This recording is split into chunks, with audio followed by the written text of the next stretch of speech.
Shalom saudara-saudari, puji Tuhan. Hari ini saya akan berbicara mengenai suatu perbuatan yang baik. Puji Tuhan, ketika Tuhan Yesus berada di Betania di rumah Simon si Kusta dan sedang duduk makan, datanglah seorang perempuan membawa suatu bula-buli puala yang berisi minyak narwastu yang harganya sangat mahal. Setelah dipecahkan leher bula-buli itu, dicurahkan minyak itu ke atas kepala Yesus. Lalu mereka memarahi perempuan itu. Tetapi Tuhan Yesus berkata, "Biarkanlah dia. Mengapa kau menyusahkan dia? Ia telah melakukan suatu perbuatan yang baik kepadaku, karena orang-orang miskin selalu ada padamu, dan kamu dapat menolong mereka bila mana kamu menghendakinya. Tetapi aku tidak akan selalu bersama kamu. Ia telah melakukan apa yang dapat dia lakukan kepada tubuhku. Tubuhku telah diminyakinya sebagai persiapan untuk penguburanku. Aku berkata kepadamu, sesungguhnya di mana saja Injil diberitakan di seluruh dunia, apa yang dilakukan ini akan disebut juga untuk mengingat dia." Dalam kisah ini Tuhan Yesus mengatakan, sesungguhnya di mana saja Injil diberitakan di seluruh dunia, apa yang dilakukan ini akan disebut juga untuk mengingat dia. Apa arti terpenting dalam kisah ini? Untuk memahami, baik kita membaca 1 Petrus 3 ayat 15.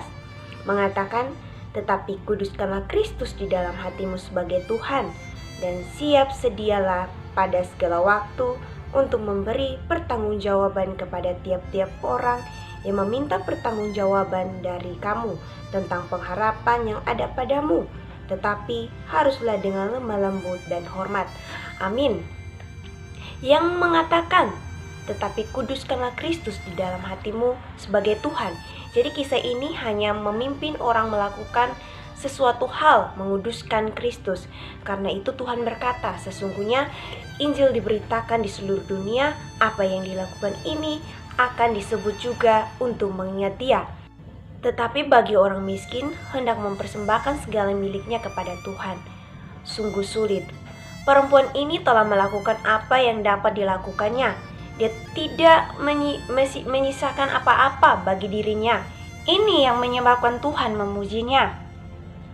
Allah hendak mengasihi dengan segenap hati, segenap jiwa, segenap akal budi, dan segenap tenaga. Namun seringkali kita memperlakukan Tuhan tak berbeda dengan kita memperlakukan teman-teman kita. Jadi saudara-saudari, hari ini saat kita mempersembahkan persembahan kepada Tuhan, kalau ditunda-tunda mungkin akan terlambat.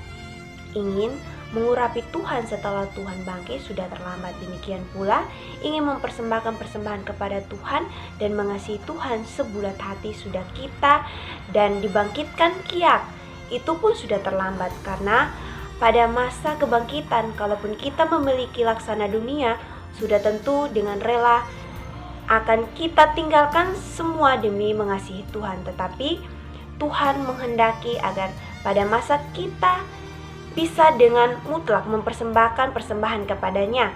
Saat ini ada waktu bagi kita untuk mengasihi Tuhan. Semoga mumpung kita kini dengan mutlak mempersembahkan diri kepada Tuhan, mengasihi Tuhan dan taat kepada Tuhan.